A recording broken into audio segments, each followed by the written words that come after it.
নিতাইয়ের বাড়ি থেকে চলে এসেছিল সত্য, মাথার মধ্যে যাতনা হচ্ছে বলে। কিন্তু সেই যাতনা থেকে যে এরকম জোর জ্বর হবে সে কথা কে জানত। সত্য নিজেও যখন শুয়ে পড়েছিল তখন বুঝতে পারেনি, উঠল না, রান্না করল না দেখে সরল এসে আস্তে কপালে হাত দিয়ে দেখল জ্বরে গা পুড়ে যাচ্ছে। আর কি যেন বলছে বিড়বিড় করে। ভয়ে প্রাণ উড়ে গেল বেচারার। বাবাকে ডাকলো, কিন্তু বাবাই বড় ভরসাদার। সে তো বিপদ দেখলেই মেয়ে মানুষের মতো কপালে করাঘাত করে। সে ডুগরে উঠে বলল, ছুটে গিয়ে পিসিকে ডেকে আন। শুধু এসে মাথায় জলপটি, গায়ে গরম জলে গামছা ভিজিয়ে সেক ইত্যাদি প্রাথমিক চিকিৎসার ব্যবস্থা করল। এদের জন্য দুটো ভাতে ভাতও ফুটিয়ে দিয়ে খাইয়ে দাইয়ে বিদায় নিল অনেক রাত্রে। না, রাত্রে থাকলো না। সতীনের ছোট ছেলেটা নাকি বড় মাকে নইলে ঘুমোয় না। আর মুখুজ্জে মশাইরও রাতে 10 পাত তামাক লাগে। তবে আশ্বাস দিয়ে গেল শুধু, ভোরেই আবার আসবে। তখনও সত্য অজ্ঞান অচেতন। নবকুমার মাথায় বাতাস দিচ্ছে। অনেক রাত্রে হঠাৎ সত্য চোখ তাকিয়ে বলে উঠল, শোনো, কাছে এসো, আমার গাটা ছোঁও। শিউরে উঠল নবকুমার। কি এ? প্রলাপের ঘোর, না আসন্ন মৃত্যুর আভাস? ছোঁ, গা ছোঁ। নবকুমার ভয়ে ভয়ে গায়ে একটু হাত ঠেকাল। সত্য উত্তেজিত স্বরে বলল, গায়ে হাত দিয়ে দিব্যি করলে কি হয় জানো তো? মনে রেখো, শোনো, আমি যদি মরে যাই সুবর্ণকে তুমি 7 সকালে বিয়ে দেবে না। বলো বলো, দিব্যি করো। রোগীর প্রলাপ, এতে সায় না দিলে প্রকোপ বাড়বে। নবকুমার তাড়াতাড়ি বলে ওঠে, হ্যাঁ হ্যাঁ করছি। বলো, মুখে বলো, 16 বছর বয়স না হলে বিয়ে দেবে না সুবর্ণর। 16? মেয়ের বয়স? 16 বছর বয়স পর্যন্ত আইবুড়ো রেখে দেবে? নবকুমার ভাবল, হঠাৎ এত বড় জ্বর কেন হলো সত্যর যে এতখানি ভুল বকা শুরু করেছে? কিন্তু কারণ যাই হোক, ঠান্ডা রাখতে হবে। নবকুমার ব্যস্ত সুরে বলে, আচ্ছা আচ্ছা, তাই হবে। তাই হবে বললে হবে না। সত্য প্রায় আছড়ে উঠে পড়ে। নিজের মুখে বলো, 16 বছরের আগে সুবর্ণর বিয়ে দেব না। পাগলের সঙ্গে চাতুরিতে দোষ কি? আর প্রলাপের রোগীর সঙ্গে পাগলের প্রভেদই বা কি? টুক করে সত্যর গা থেকে হাতের স্পর্শটুকু তুলে নিয়ে নবকুমার বলে ওঠে, এই তো বলছি, তোমার ইচ্ছে ব্যতীত বিয়ে দেব না সুবর্ণর। আসল কথাটাই বললে না তুমি। সত্য প্রায় চেঁচিয়ে উঠে বলে, আসল কথাটা ফাঁকি দিও না, সুবর্ণকে মেরে ফেলো না, ওকে বাঁচতে হবে, হাজার হাজার সুবর্ণকে বাঁচতে হবে। ধপ করে শুয়ে পড়ে সত্য। নবকুমার পাখাটা আরো জোরে জোরে নাড়তে থাকে। হাজার হাজার সুবর্ণ? ভগবান, এ যে ঘোর বিকার। ভগবান, কি করলে তুমি? হে মা কালী, রাতটা পোহাতে দাও, আমি নিজে গিয়ে খাড়া ধোয়া জল এনে খাইয়ে দেব। দেশের কালীর কাছেও মানত করে বসে নবকুমার। এবার হরির লুটো মানে কি করবে? নবকুমার যে শুনেছে বিকারীর রক্ত মাথায় চড়লে ভুল বকতে বকতে আর মাথা চালতে চালতে মরে যায় মানুষ। লক্ষণ তো দেখাই দিয়েছে। রাত্রির মধ্যে যদি জ্বর না কমে সেই পরিণতি তো অনিবার্য। মা কালীর দয়াই বলতে হবে। খাড়া ধোয়া জল না খেয়েই জ্বর কমে গেল, শেষ রাত্রির দিকেই কমে গেল। ঘামের জোরে বিছানার চাদর সব সপিয়ে ভিজিয়ে গিয়ে জ্বর প্রায় বিদায় নিল বলা যায়। কিন্তু ঠান্ডা গায়ের রক্ত, 5 দিন জ্বর ছেড়ে যাওয়ার পরের রক্ত, বিকারের তীব্রতা পেল কি করে? বিকারের বেগ, সেই তীব্রতার বেগ বিকারের বিকৃতি নিয়েই তো মাথায় চড়ে উঠল। নইলে ত্রিভুবনে কে কবে এমন কাণ্ড শুনেছে? কোনো বাঙালির মেয়ের, গেরস্থ ঘরের মেয়ের পক্ষে কখনো সম্ভব এমন ভয়ানক কাণ্ড করা? সত্য চির অনুগত এবং চির সমর্থক ছেলেরা পর্যন্ত স্তম্ভিত হয়ে গেল মায়ের এই ধারণাতীত দুঃসাহসে। খিড়কির দরজা দিয়ে বেরিয়ে গিয়ে সধুকে আর তার বরকে ডেকে আনলো সাধন। তথাপি নবকুমার ব্যাকুল হয়ে সরলকে বলে বসল, বিপদে পড়লে চক্ষু লজ্জা করতে নেই, শাস্ত্রের নির্দেশ, তুই যা বাবা, একবার মাস্টার মশাইকে ডেকে নিয়ে আয়।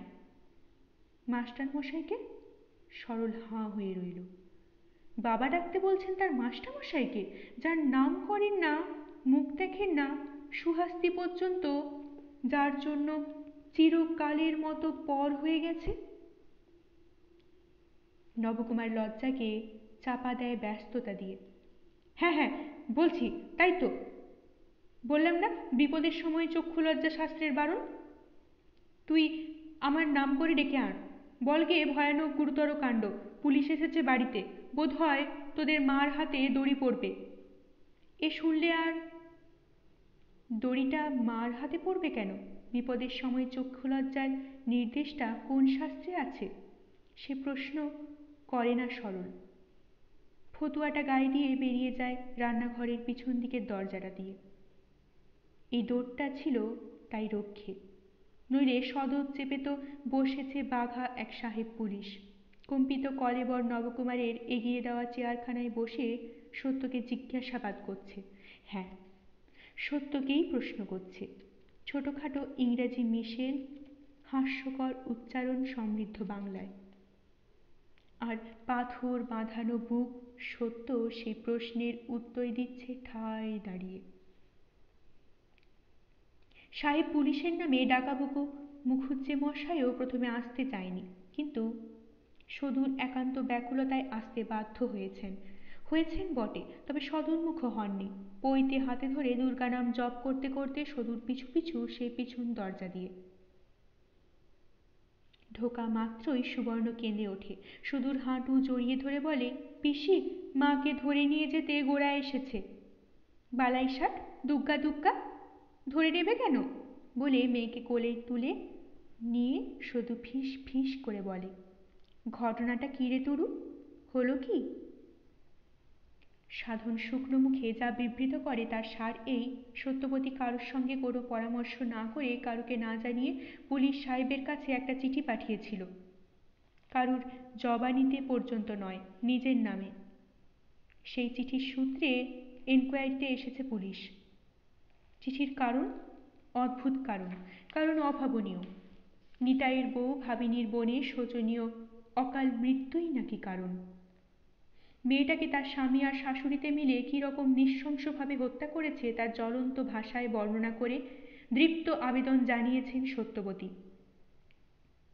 এই দানবীয় অত্যাচারের সুবিচার হোক, সেই খুনি যুগলের উচিত মতো শাস্তি হোক। তা যদি না হয়, বৃথাই তাদের ধর্মাধিকরণের নাম করে আদালত তুলে বসে থাকা। আসামিদের নাম ধাম ঠিকানা সবই জানিয়েছে সত্যবতী সেই আবেদনে। সব শুনে সদু নিঃশ্বাস ফেলে বলে, সেদিনের সেই বিকারের ঝোঁক এসব তুরু, দেহের রক্ত মাথায় চড়ে উঠেছিল জ্বরের ধমকে। সেই চড়া রক্তই বুদ্ধিশুদ্ধি বিগড়ে নিয়েছে। নচেত বাঙালি গেরস্থ ঘরের মেয়ের পক্ষে এ কাজ সম্ভব? আমি তোকে নিঘাত বলছি তুরু, তোর ওই মা একদিন মাথার শির ছিঁড়ে সন্ন্যাস রোগ হয়ে মরবে। চিরদিনই মেয়ে মানুষের আধারে ও একটা দস্যি পুরুষ মানুষ, তাই এই দুরন্ত রোগ। সাধন আরো শুকনো মুখে বলে, রোগই বলবো, তাছাড়া আর কি? চিরদিন এই এক রোগ। কোথায় কোনখানে কে কি অন্যায় করলো যেন মার উপরই করেছে। সকলের জ্বালা যন্ত্রণা নিজের ঘাড়ে নিয়ে কেবল কষ্ট পাওয়া রোগ। বাড়ির বাসন মাজা ঝিটা একদিন তার ছেলেকে মরে যা বলে গাল দিয়ে বলে, মা তাকে তক্ষুনি ছাড়িয়ে দিলেন। সৃষ্টি ছাড়া, সবই সৃষ্টি ছাড়া, চিরকেলে সৃষ্টি ছাড়া। আশ্চর্য, ভগবান রূপ গুণ সবই দিয়েছিল, কিছু সার্থক করতে পারল না। এখন আবার নাকি শুনছি সেদিন জ্বরের ঘরে তোর বাপকে দিব্যি গিলিয়েছে, 25 বছর বয়স না হলে সুবর্ণর বিয়ে দেওয়া চলবে না। দিব্যিটা অবশ্য নিতান্তই হাস্যকর। অতএব এ নিয়ে মাথা ঘামায় না সাধন। প্রলাপের ঘোরে কী না বলে মানুষ, তবে ওর মনে হয় বাস্তবিকই মাকে মার বিধাতা অনেক বুদ্ধিশুদ্ধি দিয়েছেন। শুধু জেদটা যদি ঈষৎ কম দিতেন। আপনি একটু ওদিকে যাবেন পিসেমশাই? সাধনের এই প্রশ্নে মুখুজ্জেমশাই বিচলিত স্বরে বলেন, আমি আর কেন, বুড়ো মানুষ, এইমাত্র স্নান সেরেছি, এখনই আহ্নিক হয়নি, এখন ওই স্মৃচ্ছস্পর্শে। না না, ছোবেন কেন, এমনি। এই দেখো পাগল ছেলের কথা, বাক্য বিনিময় মানেই তো ছোঁয়া, বাক্যের দ্বারা যে স্পর্শ সেও কম বড় নয়। তাছাড়া তোমরা কলেজে পড়ছো, ইংলিশ শিখেছ। শিখেছে শিখেছে সেটা সত্যি কথা, কিন্তু এ তো লেখাপড়ার কথা নয়, সাহেব মাস্টার নয়, এ হলো বিশ্রী একটা গোলমেলে ব্যাপার। এক্ষণে প্রবীণী লোকই ভালো, কিন্তু প্রবীণ লোক দ্বিতীয়বার স্নানের ভয়ে গেলেন না, শুধু উকি ঝুঁকি মেরে দেখতে লাগলেন সত্য কিভাবে সাহেবদের দিকে তাকিয়ে কথা বলছে। হ্যাঁ, তখন সত্যই বলছে। বলো তবে কি জন্য আদালত খুলে বসে আছো তোমরা? সতীদাহ করে মেয়ে মানুষগুলোকে পুড়িয়ে মারত আমাদের দেশ, তোমরাই সে পাপ থেকে উদ্ধার করেছ আমাদের। তবু এখনো কিছুই হয়নি, এখনো অনেক অনেক পাপ জমানো আছে, চিরযুগ ধরে জমছে এই পাপের বোঝা। এই পাপ দূর করতে পারো?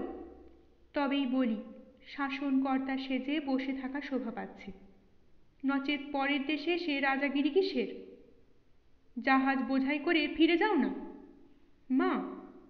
সাধন এগিয়ে যায় মাকে নিবৃত্ত করতে। দেখেছিল বাংলা নবী সাহেব তার মার এই ঔজস্বিনী বক্তৃতার সামনে পড়ে সমস্ত বাংলা জ্ঞান হারিয়ে হোয়াট হোয়াট করছে।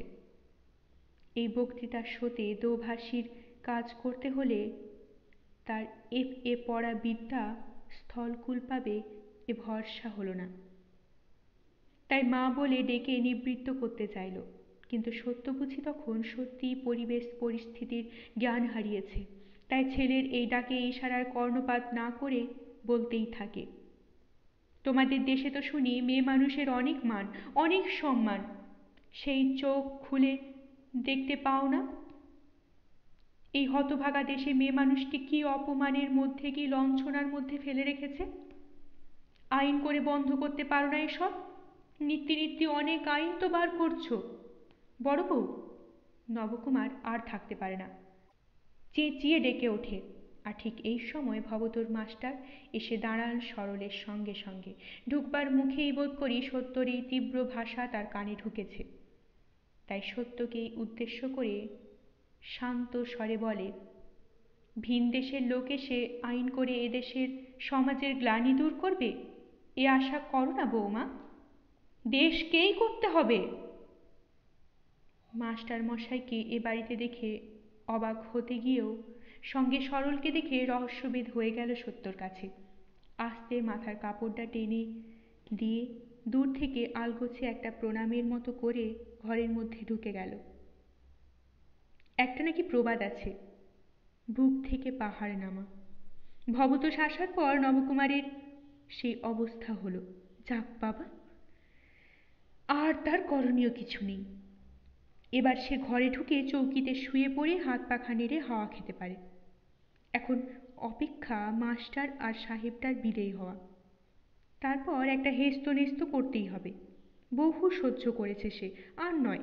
মুখুজ্জেমশাই এইমাত্র বলেছেন স্ত্রৈণ পুরুষেরা স্ত্রীর এরকমই হয়, স্ত্রৈণ পুরুষের স্ত্রীরা এরকমই হয়। সেই দাহ্য বাক্য সর্বাঙ্গে জ্বালা ধরাচ্ছে। মাস্টারের সঙ্গে কিন্তু বেশি কথা হলো না সাহেবের, শুধু সত্তর প্রেরিত চিঠি দেখালো সাহেব, এবং একটু পরেই গুড বাই বলে বিদায় নিল সে। ভবতোস্তাকে রাস্তা পর্যন্ত পৌঁছে দিয়ে এসে তাদের উঠোনে আর একবার এসে দাঁড়ালেন। তারপর শান্ত গলায় বললেন, তোমার মাকে বলো সাধন, সাহেব কথা দিয়ে গেছে, দোষীকে খুঁজে বের করে উপযুক্ত শাস্তির ব্যবস্থা করবে। আর মাস্টারমশাই একটু হাসলেন, আর তোমার মাকে অনেক অভিনন্দন জানিয়ে গেছে। এতক্ষণে মুকুন্দ মুখুজ্জের গলা নিজের কাজ করে। তিনি হুঁকোয় হাতে দাওয়াত থেকে উঠে উঠোনে নেমে এসে বলেন, শুনলাম আপনি একসময় নবকুমারের শিক্ষক ছিলেন, সেই হিসাবে নমস্কার জানানো উচিত, তা জানাচ্ছি। কিন্তু ওই যে কি বললেন, সাধনের মাকে সাহেব কি দিয়ে গেছে? অভিনন্দন, প্রশংসা। বুঝেছি, তা প্রশংসাটা কিসের? ভবতোষ একবার এই গায়ে পড়া অভব্য বুড়োটার দিকে দৃষ্টিপাত করেন, তারপর হয়তো ব্যঙ্গের খাদ মেশানো একটু পরিহাস ধরনের হাসি হেসে বলেন, বুঝতে তো খুব অসুবিধে হবার নয়। সাহেবের জন্য প্রশংসা করেছে, সাহসের জন্য প্রশংসা করেছে। অন্যায়ের বিরুদ্ধে রুখে দাঁড়াবার সাহস কজনের থাকে বলুন? মুখুজ্জে মুখ বিকৃত করে বলেন, লোকের ঘরে আগুন লাগাবার, লোকের মাথায় লাঠি বসাবার সাহসও একরকম সাহস, তা সকলের থাকে না স্বীকার করছি, তবে সাহস মানে প্রশংসা পাবার যোগ্য সেটা স্বীকার করব না। না করলেই বা কি করবার আছে বলে ঈষৎ হেসে চলে যেতে চান মাস্টার, যাওয়া হয় না। নবকুমার তাড়াতাড়ি বেরিয়ে এসে বলে, মাস্টারমশাই, চলে গেলে চলবে না, একটু জল খেয়ে যেতে হবে। বোধ করি বিপদতারণ মধুসূদনরূপী মাস্টারমশাইয়ের পরম উপকারের একটা প্রতিদান আবশ্যক বলে মনে করার প্রতিক্রিয়ায় এই প্রস্তাব। তবে মাস্টারমশাই এই প্রস্তাবের জন্য প্রস্তুত ছিলেন না, তাই চমকে তাকালেন আর বোধহয় ভাবলেন, ধৃষ্টতার যেন সীমা থাকে না। কিন্তু একদা যে ভবতোষ মাস্টার রামকালীকে তার মেয়ের শ্বশুরবাড়ির দুঃখ দুর্দশার বর্ণনা করে ওজস্বিনী ভাষায় চিঠি লিখেছিলেন, সেই ভালো মানুষ ভবতোষ তো আর নেই। তারপর অনেকগুলো দিন পার হয়ে গেছে, অনেক মানসিক দ্বন্দ্বের টানা পড়িনে পোড় খাওয়া, অনেক জ্ঞান অর্জনে পরিণত হওয়া। প্রৌঢ় ভবতোষ ভয়ানক কিছু একটা জবাব দিয়ে বসলেন না, শুধু মৃদু হেসে বললেন, পাগল। পাগল কেন? বাহ, ঋণী থাকবো না। এই বাসনাতেই হয়তো নবকুমার আবার জেদ করে। এই রোদে তেতে পুড়ে এলেন, আপনার বৌমার মান মর্যাদা রক্ষা করলেন, সে অমনি কেন ছাড়বে? আপনার বৌমা বলছে একটু মিষ্টি মুখ না করিয়ে ছাড়বে না আপনাকে। ভবতোষ আর একবার ভয়ঙ্কর ভাবে চমকালেন। বোধ করি কোনো একখানি হিসাব মিলাতে পারছেন না। কেমন অসহায় ভঙ্গিতে বললেন, কে কে ছাড়বে না বলছে? এই যে আপনার বৌমা। চোখের ইশারায় ইতিমধ্যে সাধনকে দোকানে পাঠিয়ে ফেলেছে নবকুমার, তাই বুকের বল আছে। অতএব জোর গলায় বলে, সে এখন কলসি জল ঢেলে আপনার জন্য মিছরির পানা বানাচ্ছে। নবকুমার ভেবেছিল এই ইশারাতেই মিছরির পানা বানানো হয়ে যাবে, কিন্তু কথা শেষ করতে হয়নি নবকুমারকে। কলসির ঠান্ডা জলের ইশারা কাজে লাগলো না। সত্যবতী বেরিয়ে এসে দৃঢ়স্বরে বলল, মিথ্যে কেন রোদে দাঁড়িয়ে পাগলের প্রলাপ শুনছেন মাস্টারমশাই? বাসায় যান। ভবতোষ সহসা একবার স্পষ্ট চোখে সত্যবতীর মুখের দিকে তাকালেন, তারপর আস্তে আস্তে বেরিয়ে গেলেন। ঠিক সঙ্গে সঙ্গে নবকুমার একটা কিম্ভূত কিমাকার কাজ করে বসল। হঠাৎ দু হাতে ঠাস ঠাস নিজেই নিজের গালে চড়িয়ে উঠে বলল, আর কেন? এইবার একখানা জুতো এনে মুখে মারো, 16 কলা সম্পূর্ণ হোক। ওইটুকুই তো বাকি আছে। স্ত্রৈণ পুরুষের ওইটাই বোধ করি শেষ শাস্তি। সামনে সদু, সামনে মুখুজ্জে, সামনে সরল। সেই মুহূর্তে সাধন সন্দেশের ঠোঙ্গা হাতে নিয়ে এসে দাঁড়িয়েছে। সত্য কি কারো দিকে তাকিয়ে দেখে? বোধ হয় না। সত্য নিঃশব্দে রান্নাঘরের গিয়ে ঢোকে, আর বোধ করি ফেলে ছড়িয়ে চলে যাওয়া হাতের কাজটা আবার গুছিয়ে তুলতে থাকে। সদুতে সদুর স্বামীতে একটা অর্থপূর্ণ দৃষ্টি বিনিময় হয়। তারপর সদু উত্তেজিত নবকুমারকে বসিয়ে একখানা হাত পাখা দিয়ে মাথায় বাতাস দিতে খাদে গলা নামিয়ে বলে, আর খেপে উঠে কি করবি ভাই? এতদিনে তো সবই পরিষ্কার হয়ে গেল। চিরদিন মাথাটা একটু ছিল, এখন ক্রমশ বৃদ্ধি পাচ্ছে। তোর কপালে ভগবান এমন তেঁতুল খুলবেন তা কখনো ভাবিনি। মামির কাছে থাকতে থাকতে শুধু এমন ধারালো পরিষ্কার কথাবার্তা ছিল, তেমন যেন আর নেই। শুধু গেরস্ত গিন্নি হয়েছে, তাই গিন্নিদের মতো কথা রপ্ত করেছে। নবকুমার বলে, এক ঘটি জল দাও সতুদি। সতু তাড়াতাড়ি জল এনে দিয়ে হাতে দিয়ে বলে, খা, খেইবার মনের বল করে কবরেজ ডেকে এনে চিকিৎসা করা। নেহাত হাতে পায়ে ছেকল না পরাতে হয়, সেটা তো দেখতে হবে। নবকুমার বোধ করি জল খেয়েই বল বাড়ে। সে বীর বিক্রমে বলে, পাগল না হাতি, সব বদমাইশি। লোকের সামনে আমাকে হেয় করাই ওর একমাত্র কাজ। জীবন ভোর তাই দেখলাম। হ্যাঁ, বড় হয়ে পর্যন্ত ছেলেরাও তাই দেখেছে। ছেলেবেলায় মায়ের প্রতি শ্রদ্ধা ছিল, সহানুভূতি ছিল। মায়ের কথা বেদবাক্য বলে ভাবত ছেলেরা, এবং বাবাকে অল্প বুদ্ধি বলে মনে মনে করুণা করত। কিন্তু বাবার উপর করুণাটা বজায় থাকলেও বড় হয়ে পর্যন্ত মায়ের উপর যেন সহানুভূতি অনেকটা চলে গেছে। বিশেষ করে বড় ছেলেটার। সে ভাবতে থাকে, এ কি, প্রত্যেকটা ব্যাপারে তার ঢুকে লড়াই, শান্তির সংসারে সেধে অশান্তি ডেকে আনা, আর বাবাকে হেয় করা। এটা অন্যায়। সুহাসকে নিয়ে কি কাণ্ডই করলেন। তবু তার পেছনেও না হয় একটা যুক্তি আছে। মানুষটার একটা গতি করার দরকার ছিল। কিন্তু নিতাই কাকার শালি যে মরে ভূত হয়ে গেছে, তার জন্য একই কেলেঙ্কারি। নিজের স্বামী পুত্রকে এভাবে শাস্তি দিয়ে সেই অদেখা অচেনা অপরাধীকে শাস্তি দেওয়াতে হবে। বাঁচবে তাতে মরা? বাঁচবে না। শুধু নবকুমার আর তার ছেলেদের মাতৃতুল্য অপমান বয়ে বেড়াতে হবে। পাড়াশুদ্ধ সমস্ত লোক তো দেখলো, সাহেব পুলিশ ঢুকলো তাদের বাড়িতে, সবাই জল্পনা কল্পনা করবে না? হয়েছে কি? কে তাদের বোঝাতে যাবে? আর বোঝালেই বা কে বিশ্বাস করবে? এরপর হয় এ পাড়াতে বাঁশ ওঠাতে হবে, নয় দু গালে চুনকালি মেখে আর কানে তুলো দিয়ে পথে বেরোতে হবে। পিসি যা বলেছে তাই হয়তো সত্যি। মাথার মধ্যে কোনো গোলমালি আছে। আশ্চর্য, এত বুদ্ধি, এত বিদ্যে, এত কর্মদক্ষতা, তার মাঝখানে এ একটা কি বিটকেল বুদ্ধি! ছেলেবেলাকার মাকে মনে পড়ে। কত উজ্জ্বল, কত আনন্দময়, কত স্মৃতি। অন্তত ছেলেদের কাছে সত্যর সেই উজ্জ্বল আনন্দময়ী মূর্তিটাই ছিল। নবকুমারের আড়ালে চুপি চুপি ছেলেদের সঙ্গে কত জল্পনা কল্পনা, ভবিষ্যতের ছবি এঁকে কত রঙের তুলি বোলানো। দুই ছেলে সত্যবতীর দুই দিকপাল হবে। দেশ থেকে যত অন্যায়, অনাচার, কুসংস্কার আর কুপ্রথা দূর করবার চেষ্টায় লাগবে একজন, আর একজন দেশ স্বাধীন করবার কাজে আত্মনিবেদন করবে। তবে সকলের আগে বিদ্যার্জন। বিদ্যার না হলে কোনো কাজেই লাগতে পারবি না তুরু। কেউ তোকে বুঝবে না। আর তাছাড়া ভালো মন্দ বোধই বা আসবে কোত্থেকে? তোরা জজ হবি, ম্যাজিস্ট্রেট হবি, নয়তো ডাক্তার আর মাস্টার হবি। এমন গুণ দেখাবি, লোকে বলবে, হ্যাঁ, ছেলেদের মানুষ করেছে বটে। শিশু মনে এই চাকচিক্যের ছবি কি মনোরম প্রভাবই বিস্তার করত। কিন্তু বড় হয়ে ক্রমশই দেখছে মায়ের ভেতরে সেই ঔজ্জ্বল্য যেন আগুন হয়ে উঠেছে। ১.৫-২ বছর বারুইপুর থেকে এসে আরও যেন বদলে গেছে মা।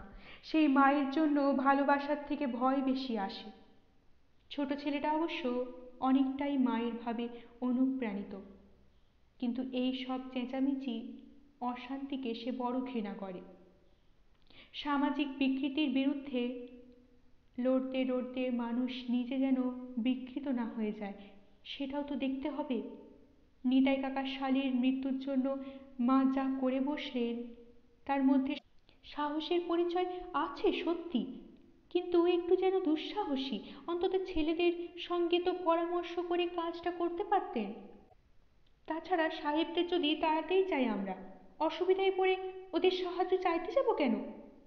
মার যদি সহজ অবস্থাটা থাকতো, কথাটা জিজ্ঞাসা করতো সে, কিন্তু মা এখন ক্ষেপে আছে।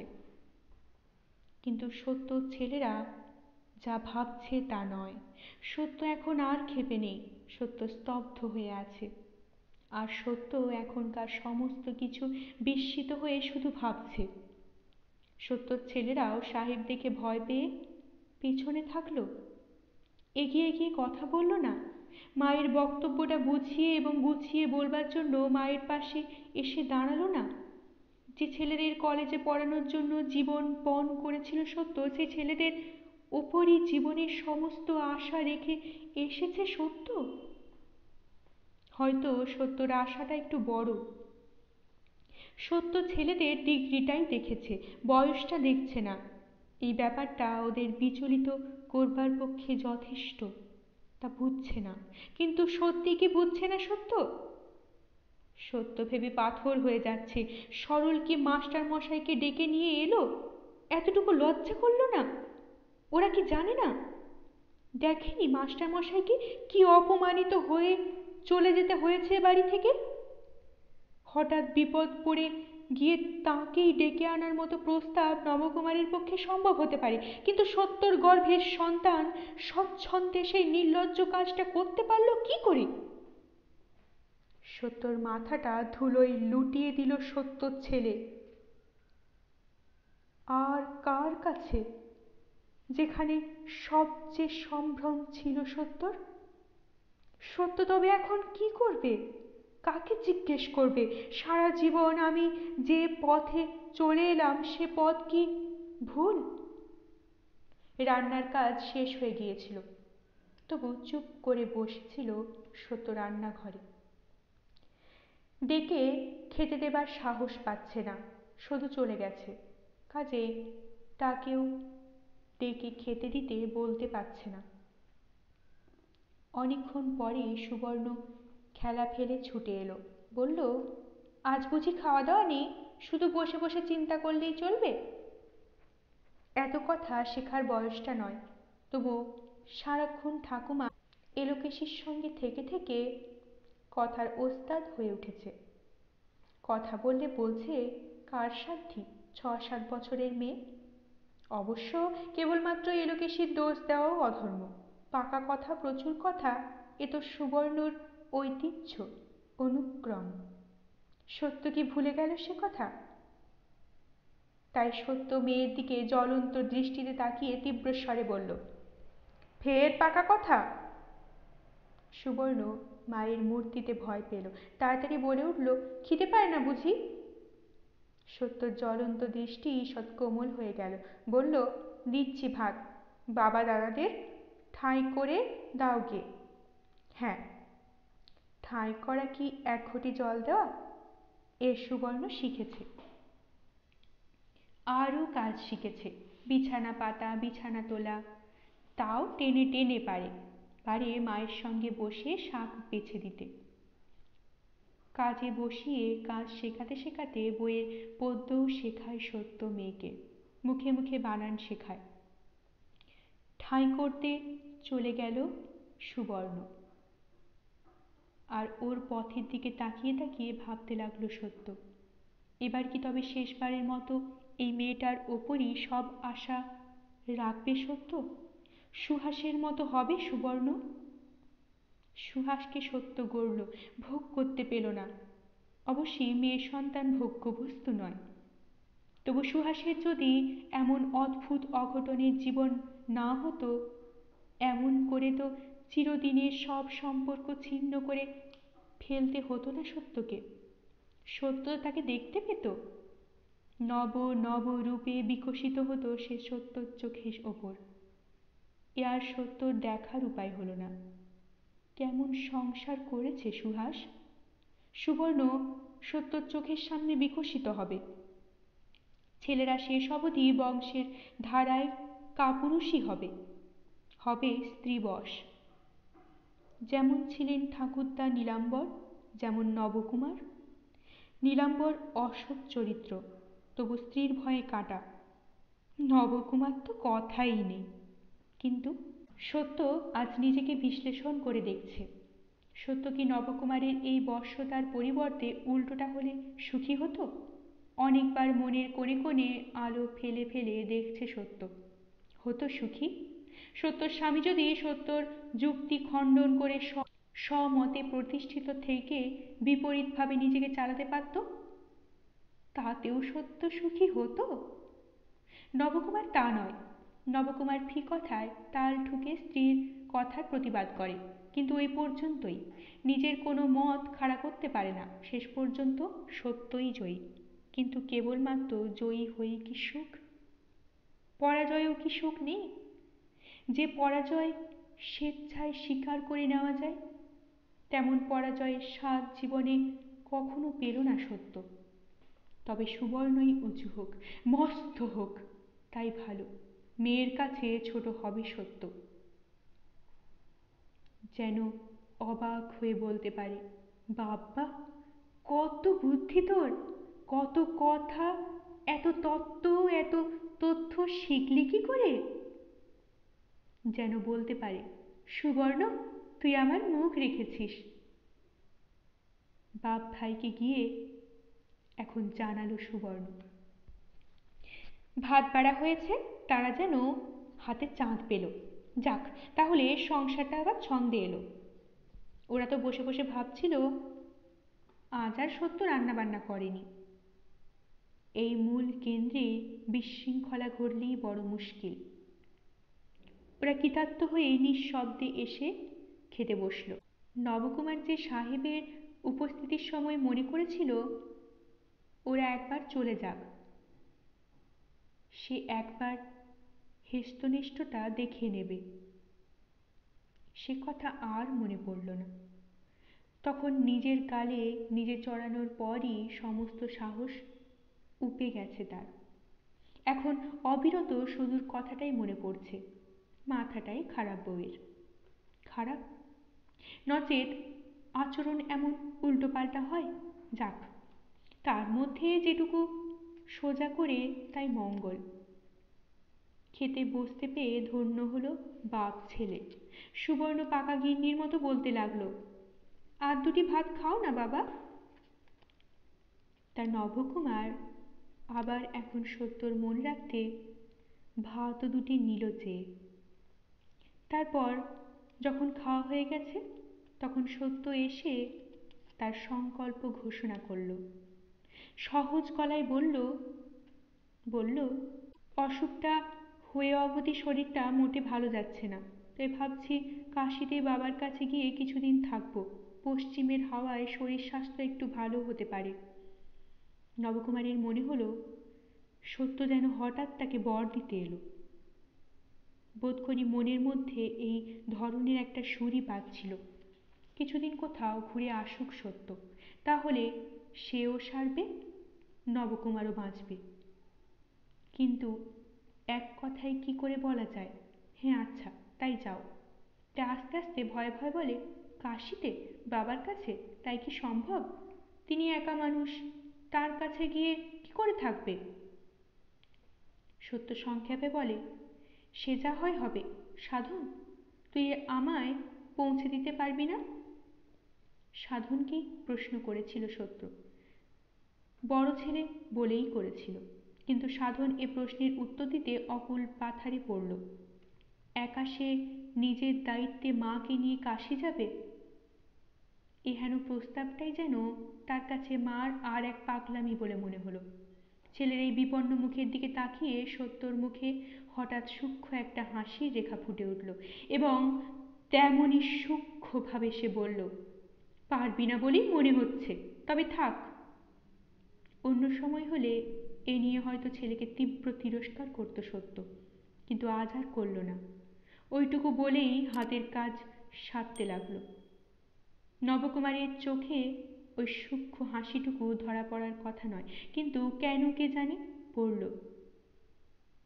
আর কেন কে জানে, সে এতে একটা অপমানের জ্বালা অনুভব করল, আর সেই অনুভূতির ফলে ফট করে বলে বসল, কেন? সাধনই বা কেন? আমি পারি না? আমি নিয়ে যাব। এ কথা বলল না অবশ্য, বলল আমি পারি না। সত্য এবার ওদের অবাক করে দিয়ে ভালো গলাতেই হেসে উঠল। হেসে বলল, কি আশ্চর্য, পারবে না এ কথা কখন বললাম? তবে ওরা বড় হয়েছে, ওদের মায়ের ভার কিছু কিছু নেবে, এটাই তো আশা। বড় হয়েছে, ভারী লায়েক হয়েছে বলে কথায় জবনিকাপাত করে অন্য এক মতলব ভাসতে থাকে নবকুমার। তবে আরও একটা ঝড়ের আশঙ্কা করে, কিন্তু ঝড় ওঠে না। নবকুমার আশ্বস্ত হয়, আবার আশ্চর্যও হয়। সত্য কি হঠাৎ বদলে গেল? ঝড় উঠল অন্যত্র, উঠল পরদিন। স্কুল থেকে ফিরে বই খাতা নামিয়ে সুবর্ণ ছুটে এসে হঠাৎ দু হাতে মাকে জড়িয়ে ধরে বলে উঠল, মা মা, আমার একটা দিদি আছে। সুবর্ণ প্রশ্নের উত্তর দেওয়ার আগে সত্য গালে হাত দিয়ে বলে, ও মা, এই আমি কাঁচা কাপড়টা পরলাম আর তুই স্কুলের জামাই ছুলি? যাকগে, হোকগে। সুবর্ণ মায়ের হাতে গাল ঘষতে ঘষতে বলে, স্কুল কি কিছু খারাপ জায়গা? কাপড়ের কাচার তো যখন ঘুচিয়েছ, তখন আর কি করা যায়? সত্য সস্নেহে মেয়েকে কাছে টেনে বলে, দুগ্গা দুগ্গা, তাই কি বলেছি? তবে বাইরের জামা কাপড়ে কত ধুলো নোংরাও তো লাগে। সে যাক, দিদির কথা কি বললি?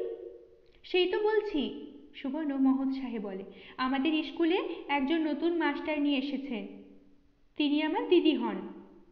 আহ সুবর্ণ, আমার ওই রকম বিচ্ছিরি কথা বলছিস? কতদিন বলেছি মাস্টারনি বলবি না? বাবা তো বলেন। গো ভরে বলে সুবর্ণ। বলুন। সত্য দৃঢ় স্বরে বলে, ছেলে মানুষদের ওসব কথা বলতে নেই। তোমরা কি ওদের মাস্টারনি বলে ডাকো? ধ্যাত, আমরা তো দিদি বলি। একজন নতুন দিদি এসেছেন, তিনি বললেন তিনি আমার দিদি হন। সত্য অবাক হয়ে বলে, কে রে, নাম কি? নাম নাম হচ্ছে নাম হচ্ছে নাম হচ্ছে সুহাস দত্ত। ওনার বিয়ে হয়েছে, কিন্তু সিথায় সিঁদুর নেই। একটা মেয়ে বলল, বেম্ব তো, বেম্বদের সিঁদুর থাকে না। মেল ট্রেন চালিয়ে যায় সুবর্ণ। হয়তো আরোই যেত, সত্য থামায়, রক্তিম মুখে বলে, সুহাস দত্ত, তুই ঠিক শুনেছিস? এই দেখো মায়ের কাণ্ড, শুনবো না? সবাই বলছে কি সুন্দর দেখতে। আমায় বললেন, জানো, আমি তোমার দিদি হই। সত্য রুদ্ধ কণ্ঠে বলে, তা তুই কি উত্তর দিলি? আমি আমি বললাম, দিদি হন তো আমাদের বাড়ি যান না কেন? তা উনি বললেন, সময় পায় না। সত্যি মা? তোমার নিজের মেয়ে, আমার মায়ের পেটের বোন? সত্য বিচলিত গলায় বলে, কি বাজে, কি বকিস বাজে? অত বড় মেয়ে আমার হতে পারে? ও আমার সম্পর্কে মেয়ে। তবে যে উনি বললেন তোমার মা আমারও মা, বলেছে? এই কথাই বলেছে? সত্য হঠাৎ কেমন উচ্ছ্বসিত হয়ে বলে, তাতে তুই কি বললি? বললাম, আচ্ছা, আজ আমি মাকে শুধোবো। ধুর বোকা, ও কথা বলতে নেই, বলতে হয়। কিন্তু কি বলতে হয়? সত্য নিজেই কি জানে এক্ষেত্রে কি বলতে হয়? তবু সত্য বলে, বলতে হয়, তবে চলুন আমাদের বাড়ি। ভারী বোকা তুই। সুবর্ণ লজ্জা পেয়ে বলে, তাই বলবই তো ভাবলাম, কিন্তু ভয় হলো তোমাকে, তুমি পাছে রাগ করো। সত্য হঠাৎ মেয়ের হাতটা ধরে আরো কাছে টেনে এনে কেমন একরকম হতাশ গলায় বলে, ভয় হলো? আমাকে তোদের ভয় হয়? আমি কেবল রাগই করি? সুবর্ণ মায়ের এই স্বর বৈচিত্র্যে বিশেষ বিচলিত হয় না, সুযোগ পেয়ে যাওয়ার ভঙ্গিতে অবলীলায় বলে ওঠে, তা ভয় হয় না? ভয় তো তা ভয় হয় না, ভয় তো কাঁটা হয়ে থাকি। বাবা এসতো সবাই, তোমার মুখের পানে চাইতে প্রাণ উড়ে যায়। আবার বলা হচ্ছে আমি কি কেবল রাগী? রাত দিন রাগের ঠাকুর হয়ে তো আছো। রাগের ঠাকুর? মেয়ের এই মনোহর নামকরণের ভঙ্গিমায় কি হেসে উঠল সত্য, বলে উঠল কি, আর তুই হচ্ছিস কথার ঠাকুর? না, তা বলল না সত্য। সত্য হঠাৎ স্তব্ধ হয়ে গেল। সত্য এই অবোধ শিশুর অবাধ উক্তির মধ্যে যেন নিজের বহির্মূর্তিটাই দেখতে পেল। ঠাকুর?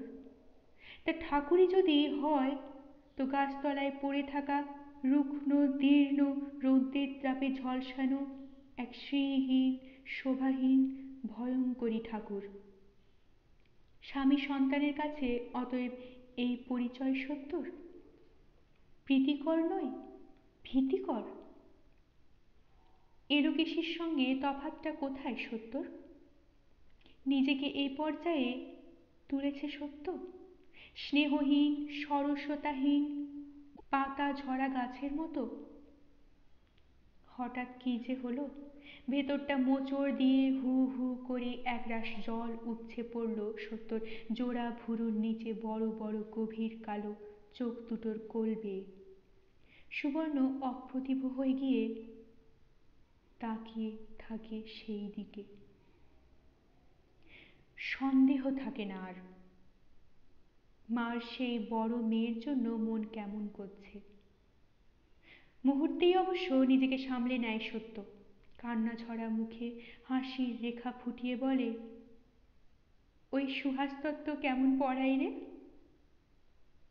সুবর্ণ লাজুক লাজুক মুখে বলে, আমাদের তো পড়ান না, উঁচু ক্লাসের মেয়েদের পড়ান। উঁচু ক্লাসের মেয়েদের পড়ায় সুহাস? বিধবা শঙ্করীর অবৈধ সন্তান সুহাস এত উঁচুতে তুলতে পেরেছে নিজেকে? কিসের জোরে? শিক্ষা, সাহস? শঙ্করীর নিজের এ জোর থাকলে গলায় দড়ি দিয়ে মরতে হতো না তাকে। সত্য কি নিজের সহিষ্ণুতা অসহিষ্ণুতাকে একটা সমস্যা করে তুলে তার মেয়ের এই উন্নতির পথকে কণ্টকিত করে তুলতে পারবে? ওই কচি মেয়েটাকে নিতান্তই বাপ ভাইয়ের কাছে ফেলে রেখে দিয়ে নিজে কাশি যাত্রা করে মন বদলাতে পারবে, মনের স্বাস্থ্য ফেরাতে? সে বদল কি এখানে থেকে একেবারেই অসম্ভব? মনের ওপর কি সেটুক হাত নেই সত্যর? ইচ্ছে করলে কি সত্য আবার সেই অনেক দিনের আগের সত্যর মূর্তিতে ফিরে যেতে পারে না? যে সত্য হাসতে জানে, কৌতুক করতে জানে, নতুন নতুন রান্না করে আর খাবার করে স্বামী পুত্রকে খাওয়াতে জানে। যে সত্য এই কিছুদিন আগেও মেয়েকে কত স্তব স্তোত্র পদ্য মুখস্থ করিয়েছে, তার পড়া ধরেছে। এতকাল সংসারের দিকে ভালো করে তাকিয়ে দেখেনি সত্য। এই ছোট্ট সংসারের গণ্ডিটুকুর বাইরে চোখ ফেলতে গিয়ে চোখ তো শুধু জ্বালাই ধরে গেছে তার। সত্য ছোট ছেলের কথাই কি তবে ঠিক? সে যে বলে, জগতে যেমন কোটি কোটি মানুষ, তেমনি কোটি কোটি অন্যায়। সব দিকে তাকাতে গেলে যে চোখে ধাঁধা লেগে যাবে তোমার মা। নিজে তুমি কোনো অন্যায় করছো কিনা সেটুকু ভালো করে দেখো। সেটা তাহলে ঠিকই বলে, নবকুমার যে সত্যর আদর্শের অনুযায়ী নয়, সে সত্যরই ভাগ্য। আর হয়তো সেটা আশা করাও ভুল। নিজের গর্ভজাত সন্তান, নিজের হাতে গড়া পুতুল, তাই বা নিজের আদর্শ অনুযায়ী হলো কই? বড় ছেলেটা তো ঠিক তার বাপের ধারাতেই চলে যাচ্ছে। সত্যর জীবন যদি এমন ছাঁচে ঢালা সাধারণ না হয়ে খুব উল্টো পাল্টা অদ্ভুত কিছু হতো, সুহাসের মতো, শঙ্করীর, দুগ্গা দুগ্গা বলে শিউরে ওঠে সত্য। আর তার চোখের সামনে হঠাৎ ভুবনেশ্বরীর মুখটা ভেসে উঠল, ঘোমটায় ঘেরা, কপালে বড় বড় করে সিঁদুরের টিপ আঁকা ভীরু নরম মুখ। ভুবনেশ্বরী কোনো দিন জগতের কোথায় কি অন্যায় ঘটেছে তা নিয়ে মাথা ঘামাতে যায়নি, তাল ঠুকে লড়তে যায়নি। ভুবনেশ্বরী সবাইকে ভয় করেছে, সবাইকে ভালোবেসেছে। মায়ের মুখটা মনে পড়তেই হঠাৎ বাবার উপরও একটা ক্ষুব্ধ অভিমানের জ্বালা অনুভব করল সত্য। যেন মায়ের এই অকাল মৃত্যুর সঙ্গে বাবার কোনো অবিচার জড়িত আছে। সাহস করে একটা দিন একটা কথা বলতে পায়নি ভুবনেশ্বরী স্বামীর মুখের ওপর। নিতান্ত আক্ষেপের সঙ্গে মনে এলো সত্যর। ভুবনেশ্বরীর মেয়ে তার শোধ তুলেছে। সত্য কি তবে জীবনকে নতুন মোড়ে বাঁক নেওয়াবে? সত্য শুধু তার সংসার জীবনে উজ্জ্বল হয়ে জ্বলবে? সত্য সুখী হবার চেষ্টা করবে? মেয়েটাকে নিতান্ত কাছে টেনে নিয়ে সত্য তার মাথার উপর মুখ রেখে বলে, আমি কাশী চলে গেলে তুই কাঁদবি সুবর্ণ? তুমি চলে গেলে? সুবর্ণ মার স্নেহ স্পর্শ থেকে ঠিকরে উঠে বলে, আমি যাব না বুঝি? তুই? সত্য হতবুদ্ধি। তুই যাবি কি? তুই কি করে যাবি? যে করে তুমি যাবে। আমি যাব না তো কে যাবে? দেখো মুশকিল, আমার সঙ্গে তোর তুলনা? আমার স্কুল আছে, সেই স্কুলে কামাই করে যাচ্ছি আমি। সুবর্ণ গো ভরে বলে, কামাই করলে কি হয়? বাবা তো বলে ছোট মেয়েরা ঢের কামাই করে। বলেন বুঝি? ভালো। কিন্তু আমি তোর বাপের মতো কামাই করাকে ভালো বলি না। স্কুল কামাই করা চলবে না। সুবর্ণ দৃপ্ত স্বরে বলে, দেখো চলে কিনা, আমায় ফেলে রেখে চলে গেলে কি করি আমি দেখো। সত্য আর রাগ করবে না। সত্য হেসে ফেলে বলে, চলে গেলে আর দেখব কি করে? তার থেকে বরং যাওয়া বন্ধ করে দিয়ে তুই কি করিস তাই দেখি বসে বসে। ও মা, ও মা, মা গো। সুবর্ণ মাকে দু হাতে জড়িয়ে ধরে কাঁধে মুখ ঘষতে ঘষতে বলে, তুমি কি লক্ষ্মী? ঠিক এই মিলন মুহূর্তে নবকুমার এসে দাঁড়ায়। পেছনে এক দীর্ঘাকৃতি উত্তর ভারতীয়। সাজসজ্জা দেখে চিনতে ভুল হয় না পান্ডা জাতীয়। এই এই নবকুমারের ভেজে নেওয়া মতলব। কদিন আগে শুনেছিল তার অফিসের এক ভদ্রলোকের মা, পিসি ইত্যাদি জনা 16 মহিলা দল বেঁধে গয়া, কাশী, মথুরা, বৃন্দাবন যাচ্ছেন। পথসঙ্গী এই পান্ডা ঠাকুর, তাই একে নিয়ে এসেছেন। সত্য মাথায় ঘোমটা টেনে গলায় আঁচলটা জড়িয়ে দূর থেকে একটি প্রণাম করে, আর নবকুমার উদাত্ত গলায় বলে, এই যে একে নিয়ে এলাম, কাশীর বিখ্যাত মানুষিনী শ্রী রামেশ্বর পান্ডা। আমার এক বন্ধুর মা যাচ্ছেন এর সঙ্গে, তাই বলতে বলেছিলাম দয়া করে যদি তোমাকেও সঙ্গে নেন। তারপর তোমার বাবার ঠিকানায় ছেড়ে দেবেন তোমাকে। ইনি তাতে রাজি হয়েছেন। সামনের পূর্ণিমায় যাত্রা। সত্যর মাথার ঘোমটা নড়ে না, কিন্তু সত্যর গলা স্পষ্ট হয়ে ওঠে, বৃথা পান্ডাজিকে কষ্ট দিলে। আমি এখন আর যাচ্ছি না। এখন আর যাচ্ছ না? না। নবকুমার ঈষৎ উষ্ণ স্বরে বলে, তা আবার যখন হঠাৎ যাবার বাসনা চাপবে তখন একে পাচ্ছ কোথায়? না, ওকে আর কোথায় পাবো? সত্য মৃদু স্বরে বলে, তুমি নয় কষ্ট করবে তখন। ওহ, চালাকি! তা সেটা আগে বললেই হতো, এভাবে ধষ্টামো করতাম না। পান্ডাজি, আপনাকে মিছে কষ্ট দিলাম, ইনি যাবেন না। পান্ডাজি অবশ্য এই সামান্য বাধায় চট করে টলেন না।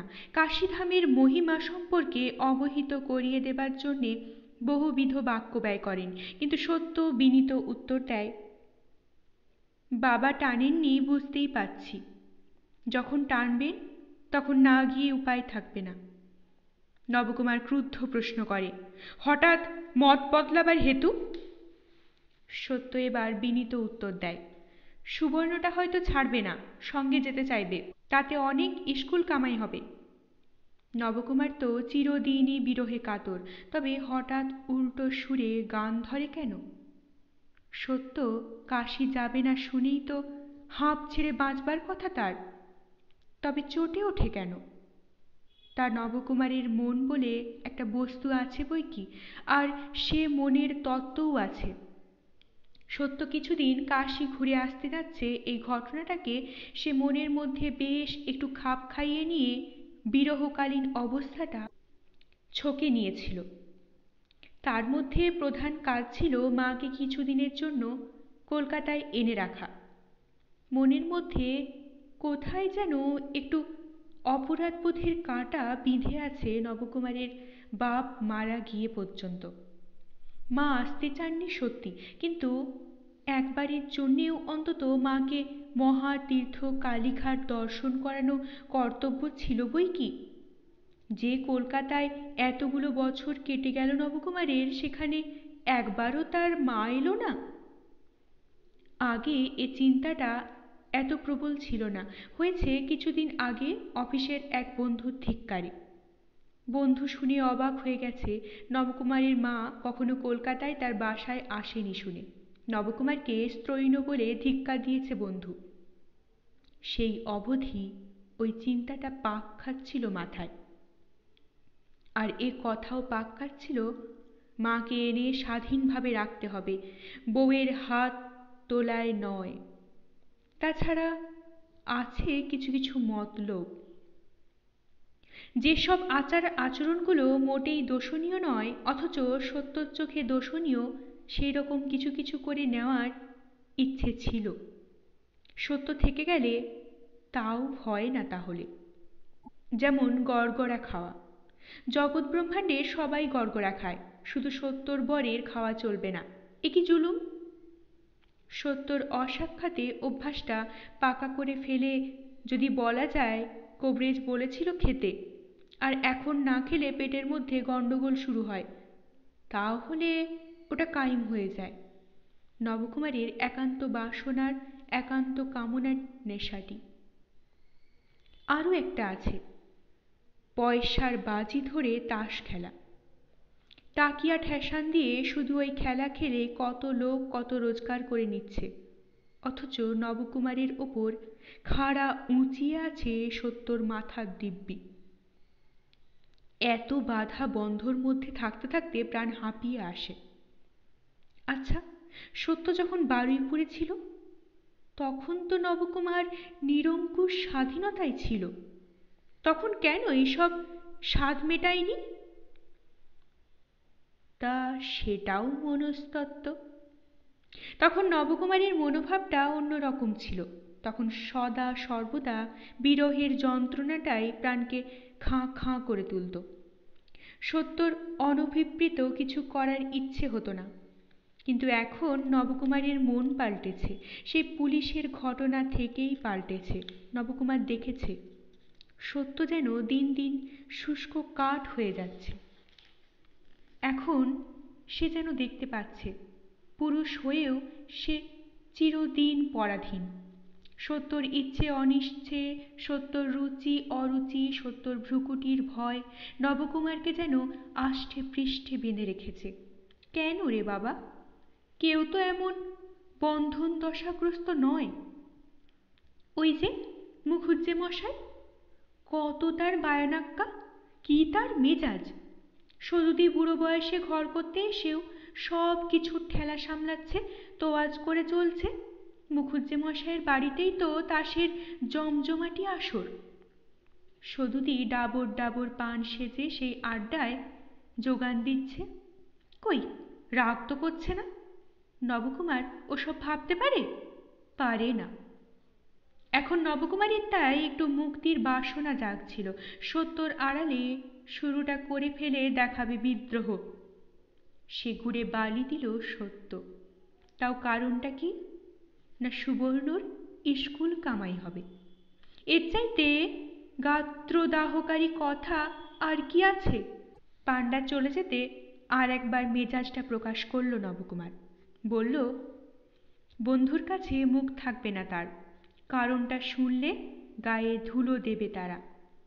সত্য হাসল, বলল, ধুলো ঝেড়ে ফেলতে জানলে লেগে থাকে না। তারপর নবকুমার আসল কথায় এলো। বলি, মেয়েকে বিদ্যাবতী করে হবেটা কি? তোমার ওপর আরো 10 খাঁটি বাড়া হবে, এই তো? গায়ের পাঠশালে পড়েই যদি মায়ের এই মেজাজ হয়ে থাকে, কলকাতা শহরে ফ্যাশানি স্কুলে পড়ে মেয়ের কি হবে সে তো দিব্য চোখে দেখতেই পাচ্ছি। সত্য তবুও হাসি মুখে বলল, তোমার যে এমন একজোড়া দিব্যচক্ষু আছে তা তো জানতাম না। তা হ্যাঁ গো, ওই চক্ষুতে আরও কি কি দেখতে পাচ্ছ বলো তো? আচ্ছা, আমি কবে মরবো বলো দেখি? সব কথা তামাশা দিয়ে উড়ি দিলেই হয় না বলে রাগ করে উঠে যায় নবকুমার। সেই রাগ রাগ ভাবটাই বজায় থাকে। সত্য যখন প্রতিজ্ঞা করেছে আর সে রাগের ঠাকুর থাকবে না, তখন সত্যর বর উল্টো প্রতিজ্ঞা করে বসে। এই রাগের পালা কতদিন চলল কে জানে। হঠাৎ একদিন অপ্রত্যাশিত এক ঘটনা ঘটল। সন্ধ্যের সময় সধু এক ঘটকি নিয়ে এসে হাজির। নাচতে নাচতে বললেই হয়, ছেলের বিয়ে দিবি বউ? সত্য আকাশ থেকে পড়ল না। সত্য প্রতিক্ষণ এই আক্রমণের আশঙ্কায় কাঁটা হয়েই থাকে। কখন না জানি কথা ওঠে, তাই সাবধানে বলল, পড়ালেখাটা শেষ হলেই হবে ঠাকুরঝি। শুধু বিরক্ত কণ্ঠে বলে, তোর ছেলেদের লেখাপড়া যে কোনো কালে শেষ হবে বউ, এ বিশ্বাস তো রাখি নে। বিয়ের বয়স তো গড়িয়ে গেল ছেলেদের। বড়টা 3টে পাশ করে বেরোলো, হাঁপ ফেলতে না ফেলতে দিলি ওকালতি পড়াতে। ছোটটাও 3টে পাশের এক্সামিন দিচ্ছে, বেরোতে না বেরোতে আবার কিসে ঢুকিয়ে দিবি তুই জানিস। তা মাথার চুল পাকিয়ে ফেলে টোপর মাথায় দেবে নাকি ছেলেরা? সত্য মৃদু হেসে বলে, ঠাকুরঝি বড্ড রেগেছ মনে হচ্ছে, কিন্তু ভেবে বলো, একটা আয় উপায়ের পথ না দেখে বিয়ে দেওয়াটা কি ন্যায্য? শুধু আকাশ থেকে পড়ে, শুধু ধিক্কার দিয়ে বলে, নবকুমারের ঘরের কি ভাতের এমনি অভাব যে ছেলেরা উপায়ী না হলে আর ছেলের বউ দুটো ভাত পাবে না? বলে, মা হয়ে এমন নির্লজ্জ কথা বলল কি করে সত্য? তারপর জোর করে বলে, ওসব মেমিয়ানা ছাড়বো। এই ঘটকি ঠাকুরুন এসেছেন, মন দিয়ে শোন ওর কথা। 2টি মেয়েই ওর হাতে আছে, সৎ বংশ, দেবে থবে ভালো, মেয়েরা দেখতে সুন্দর, একসঙ্গে লাগিয়ে দে। আর আমার মামি বুড়ির কথাটাও ভাব, বুড়ির জন্মের শোধ একটা স্বাদ মিটুক। নবকুমার আর ঘরের মধ্যে বসে থাকতে পারে না, বেরিয়ে আসে এবং সঙ্গে সঙ্গে উদাত্ত কণ্ঠে বলে, পাগলের অনুমতি নিয়ে কাজ করতে গেলে তো জগতের সব কাজ কারবার বন্ধ থাকে সধুদি। তুমি ঘটকি ঠাকুরনকে বলো মেয়ের বিবরণ দিতে, মেয়ে আমরা দেখব। সত্যর প্রতিজ্ঞা আর সে রাগের ঠাকুর থাকবে না, তাই হেসে মাথার কাপড়টা একটু টেনে গলায় একটু খাটো করে বলে, তাহলে তো হয়েই গেল ঠাকুরজি, স্বয়ং বাড়ির কর্তা যখন ভার নিলেন। সধুর সামনে দুজনে মুখোমুখি কথা বলা শোভা পায় না, অতএব সধু মাধ্যম। নবকুমার বলে, হাসি তামাশার কথা নয় সধুদি, ছেলের বিয়ে আমি শীঘ্রই দেব। বিয়ের বয়স হওয়া কি, বিয়ের বয়স গড়িয়ে গেল। আর সধুদি জিজ্ঞেস করো তোমাদের বউকে, ছেলেরা তো বুড়ো হাতি হয়েও এখনো 1 পয়সা ঘরে আনছে না, সে কি ছেলেদের দোষ? ওদের গর্ভধারিণী দিয়েছে ওদের চাকরি করতে। আমি হতভাগা যতবার চাকরির সন্ধান এনে দিয়েছি ততবার অগ্রাহ্য করে ঠেলে দিয়েছে। তোমাদের বউয়ের ছেলেরা জজ, ম্যাজিস্ট্রেট, উকিল, ব্যারিস্টার হবে গো। শুধু আপোষের সুরে বলে, তা হবে না কেন রে নবু? ভাগ্যে থাকলে ঠিকই হবে।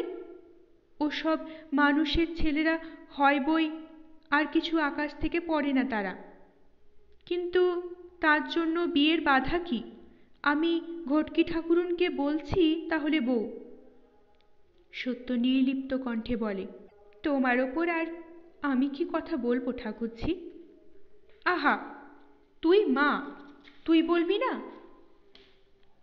সত্য মুখ তুলে বলে, আমার কথাটাই যদি জিজ্ঞেস করছো ঠাকুরঝি, আমার ইচ্ছে ছিল পাশটা হয়ে গেলে। এবার ঘটকি খনখনিয়ে ওঠে, ও মা, তা তোমার বেটার বউ এসে কি বেটার বই কাগজ ছিঁড়ে দেবে? যেমন তেমন ঘর নিয়ে কাজ আমি করি না, এরা হলো ঘাটালের মুখুজ্জে গোষ্ঠী। কত বড় বনেদি ঘর, চন্দর সূর্যি এদের ঘরের বৌঝিয়ের মুখ দেখতে পায় না। এ হচ্ছে দুই জ্ঞাতি বোন। চন্দর সূর্যি মুখ দেখতে পায় না? সত্য একটু হেসে ফেলে বলে, ঠাকুরজি, ঘটক ঠাকুরুনকে বলো ওদের মেয়েদের জন্যে আরও মস্ত বনেদি ঘরের পাত্তর পাবেন। আমরা ওদের চুকি নই। চন্দর সূর্যির মুখ দেখেছে এমন মেয়েই আমার প্রার্থনা। ভাই বোন দুজনেই একসঙ্গে চমকে উঠে বলে, তার মানে? মানে তো বেশ স্পষ্ট করে বলি, একটু লেখাপড়া জানা মেয়ে আনার ইচ্ছে। স্কুলে পড়ে এমন মেয়ের সন্ধান যদি থাকে। কি কি বললে? নবকুমার ঠিকরে উঠে বলে, শুধু মেয়েকে বিদ্যাবতী করে স্বাদ মিটছে না, আবার বউ আনতে হবে তাই? কেন, বউ এসে তোমার ছেলের পড়া বলে দেবে? ঘটক ঠাকুরুন একটু টেপা হাসি হেসে বলেন, আহা, সে তো দেবেই গো। পরিবারের কাছে পড়া মুখস্থ না করে আজকের বাজারে কোন পুরুষটার মানুষ কতরাচ্ছে? একালে পরিবারই মাস্টার, সেই মাস্টারের শিক্ষেই শিরোধার্য। তবে আমার হাতে তেমন মাস্টার মেয়ের সন্ধান নেই। এ হলো একেবারে নবাবী মহলের বনেদি বংশ। এদের শিক্ষে দীক্ষেই আলাদা। তাহলে আর কি করা, উঠি দিদি। ঘটকির সঙ্গে সঙ্গে সধুও বিদায় নেয়। কারণ যদিও একটা গলিপথ পার হওয়া নিয়ে কথা, তবুও সন্ধ্যের পর একা যাওয়া চলে না। আবার তবে নবুকে কি ছেলেদের পৌঁছতে যেতে হয়? থাক। ওরা চলে যেতে নবকুমার ফেটে পড়ে, বাড়িটাকে কি বানাতে চাও তুমি? বিদ্যের বৃন্দাবন? ছেলেদের এত বিদ্যেই হবে না, আবার বউয়েরও চাই? সত্য আসতে বলে, চেঁচামেচিতে কাজ নেই। ওরা ঘরে পড়া করছে, গলা তো তোমার দোতলার কোঠায় গিয়ে পৌঁছচ্ছে। তবে এই কথাটাই বলি, আমার মতামত, ইচ্ছে বাসনার কথা যদি শুধোও তো বলবো, কানা অন্ধ বউ আমার ইচ্ছে নয়। কানা অন্ধ? নবকুমার আকাশ থেকে পড়ে। সত্য দৃঢ় স্বরে উত্তর দেয়, তা বই আর কি, ক অক্ষর যে না চিনল সে অন্ধেরই সামিল, চোখ থাকতে অন্ধ। সত্যর এই রায় দেওয়ার পর খুব একটা ঝড় ওঠে বাড়িতে, রাগের সঙ্গে হাসিরও। সত্যর ওই অন্ধ কথাটার ব্যাখ্যাটা সবাইকে ডেকে ডেকে শোনায় নবকুমার, এবং নিতাই ও নিতাইয়ের বউ মুখুজ্জে মশাই, তার জিইয়ে ওঠা ছোট গিন্নি, তার বড় মেয়ে, সবাই এই নতুন ব্যাখ্যার রসে মশগুল হয়ে হাসি তামাশা করে। শুধু সদুই হঠাৎ স্তব্ধ হয়ে যায়, আর এক সময় নিঃশ্বাস ফেলে বলে, কথাটা বউ মিথ্যে বলেনি নবু, চোখ থাকতেই অন্ধ। এই তো সদুদির যদি একখানা পত্তর লিখবার জ্ঞান থাকতো, তাহলে হয়তো সারা জীবনটা তার এমন বরবাদ হয়ে যেত না। অতঃপর সদুই আশ্বাস দেয়, কলকাতা শহরে স্কুল পাঠশালায় পড়া মেয়ে পাওয়া অসম্ভব হবে না মনে হয়, বলে, আমি অন্য ঘটকি ধরছি। অর্থাৎ ভাইপোর বিবাহ তরিণীর হাল সে এবার ধরবেই। দেখছে কাণ্ডারি বিহনে নৌকা বানচাল। তুরুর কানেও অবশ্য এ আশ্বাস ঢোকে, এবং অবশ্যই সে আশার স্বপ্ন দেখতে থাকে, কারণ তার সহপাঠীদের সকলেরই বিয়ে হয়ে গেছে, দু একজন তো ছেলের বাপ হয়ে আছে। তার বিয়ের কথা উঠছে না কেন, এ কথা সে ভেবেছে মাঝে মাঝে। তবে খোকা এক অসমসাহসিক কথা বলে বসেছে, বলেছে অবশ্য পিসির কাছে, দাদার হচ্ছে হোক, আমায় নিয়ে টানাটানি করো না বাবা, আমি ওসবের মধ্যে নেই। নেই? তুই তবে সন্ন্যাসী হবি নাকি? ঝংকার দিয়ে বলেছিল সদু। খোকা সহাস্যে বলেছিল, কি যে হব তা জানি না, সাপও ধরতে পারি, ব্যাঙও ধরতে পারি, তবে গলায় গন্ধমাধন নিয়ে যে কিছুই হওয়া যায় না, এটা দেখে দেখে শিখেছি। এত তুই দেখলি কোথায়? রাত দিন তো বই মুখে দিয়ে থাকিস। ওই ওর মধ্যে থেকেই সব দেখছি। সধু অবশ্য এ কথা গ্রাহ্য করে না। শুধু ভেবে নেয় একসঙ্গে তাড়াহুড়োর দরকার নেই। দুটি তো মাত্র ছেলে, দুবার ঘটা হবে। দাদার বিয়ে হোক, রাঙা টুকটুকে বউ আসুক, দেখব কেমন সন্ন্যাসী হবার স্বাদ বজায় থাকে। অতএব সেই রাঙা টুকটুকের সাধনাই করতে থাকে শুধু। তবে ছেলের বয়স গড়িয়ে গেছে, সেটে 23 বছর একটি হয়েছে। ও ছেলের যোগ্যে মেয়ে নিতে হলে কন্যা 12। অত তাড়াতাড়ি ধাড়ি মেয়ে সুন্দর পাওয়া শক্ত। সুন্দর মেয়ে কি পড়ে থাকে? তবু চেষ্টা করতে থাকে শুধু। তার চেষ্টায় বাঘের দুধ মেলে, সাধনায় ভগবান মেলে।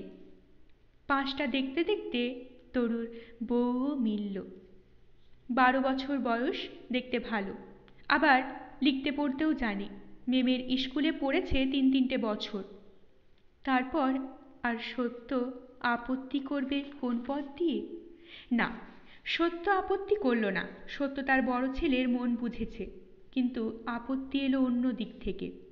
আপত্তি করলেন এলোকেশী। বড় ছেলের বিয়ে ভিটে থেকেই দেওয়া উচিত, এ কথা সবাই জানে। সেই সব ব্যবস্থা করতে দিন 10 ছুটি নিয়ে নবকুমার দেশের বাড়িতে গেল। সঙ্গে নিয়ে গেল সুবর্ণকে।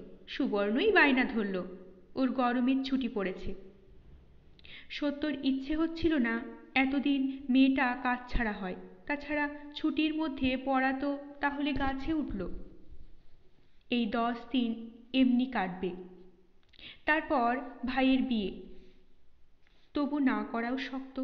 নবকুমার হয়তো বলে বসবে, হিংসে করে তুমি ওকে এবারও ঠাকুমার কাছে যেতে দাও না।